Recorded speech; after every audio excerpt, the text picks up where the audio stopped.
Hey hi guys, welcome to our channel Chittura by foodie. ఈరోజు అయితే present మనం బెంగళూరులో one of the most famous biryani రెస్టారెంట్కి అయితే వచ్చాము. సో దీని పేరు అయితే మల్లికా బిర్యానీ రెస్టారెంట్ అనమాట. సో వీళ్ళు డైలీ 1.5 tons బిర్యానీని అయితే సెల్ చేస్తారనమాట. హ్యూజ్ సండేస్లో అయితే పీక్స్లో ఉంటుంది ఇక్కడ క్రౌడ్. వీక్ డేస్లో అయితే కొంచెం పర్లేదు కానీ బట్ వీకెండ్స్లో మాత్రం పెద్ద క్యూ అయితే ఉంటుంది. సో ఇక్కడైతే మనము ఈరోజైతే బిర్యానీ టేస్ట్ చేయడానికి అయితే వచ్చాము. ఇక్కడ మెయిన్గా మటన్ బిర్యానీ అనమాట. మటన్ బిర్యానీ చాలా ఫేమస్. ఇక్కడ ఐటమ్స్ కూడా ఎక్కువ ఏమి ఉండవు, just mutton biryani and chicken biryani and chicken kebab and mutton liver fry and బోటీ అయితే ఉంటుంది అనమాట. సో ఇంకేం ఉండదు. ఇక్కడ పార్కింగ్కి అయితే స్పేస్ అయితే చాలా ఫ్రీగా ఉంటుంది. సో పార్కింగ్కి ఎటువంటి ఇబ్బంది అయితే ఉండదు. హోటల్ అయితే చాలా స్పేషియస్గా ఉంటుంది. ఇంటీరియర్ డిజైన్ చూడండి, చాలా బ్యూటిఫుల్గా ఉంటుంది. సో మనం కూర్చొని తినడానికి కానీ అంతా సూపర్గా ఉంటుంది. సో మనమైతే ఇప్పుడు వెళ్ళి బిర్యానీ తీసుకుందాం.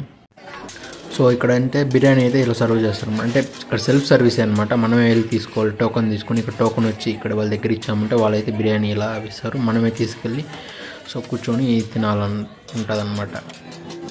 సో బిర్యానీ అయితే ఇలా ఇస్తారు. సో బిర్యానీలో ఆల్మోస్ట్ 8 to 9 పీసెస్ అయితే ఉంటాయి. హెవీగా తినేవాళ్ళు కూడా ఒక బిర్యానీ అయితే ఫుల్ అయిపోతుంది. నార్మల్గా తినేవాళ్ళు ఒక బిర్యానీ తీసుకుంటే ఇద్దరైతే బాగా గట్టిగా తినొచ్చు అనమాట. సో మనమైతే టేస్ట్ చేద్దాం ఇప్పుడు. సో ఇక్కడ అంతా జీరక సాంబా రైసే యూజ్ చేస్తారనమాట బిర్యానీకి బెంగళూరులో అంతా. సో మటన్ పీస్ చూడండి, చాలా బాగా కుక్ అయింది. టేస్ట్ అయితే బిర్యానీ రైస్ సూపర్గా ఉంది, చాలా ఫ్లేవర్ఫుల్గా ఉంది. ఇప్పుడు రైతాతో అయితే టేస్ట్ చేద్దాము.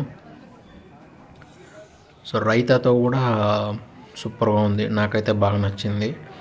రైస్ మటుకు చాలా ఫ్లేవర్ఫుల్గా ఉంది. అక్కడ రైతా మనం ఎంత కావాలంటే అంత వేసుకోవచ్చు, అక్కడ పెట్టేసి ఉంటారు అనమాట. మనం ఎన్ని కావాలంటే అని తీసుకోవచ్చు. ఆనియన్ కానీ రైతా కానీ అండ్ ఆ మటన్ సేర్వా కానీ. సో నో రిస్ట్రిక్షన్స్ అనమాట. ఈ బిర్యానీ కాస్ట్ అయితే 290 రూపీస్ అనమాట. 290 రూపీస్కి నాకైతే చాలా వర్త్ అనిపించింది. ఆల్మోస్ట్ నాకైతే 8 to 9 పీసెస్ అయితే వచ్చాయి. సో ఇంకా టేస్ట్ కూడా చాలా బాగుంది. స్పైసీగా ఏం లేదు, మైల్డ్గా చాలా బాగుంది. సో హోటల్ డీటెయిల్స్ కింద డిస్క్రిప్షన్లో మెన్షన్ చేస్తాను, మీరు వెళ్ళి ఒకసారి టేస్ట్ చేయండి. సో వీడియో నచ్చినట్టయితే ఒక లైక్ చేయండి and thanks for watching this. So taste అయితే మటుకు సూపర్ ఉంది.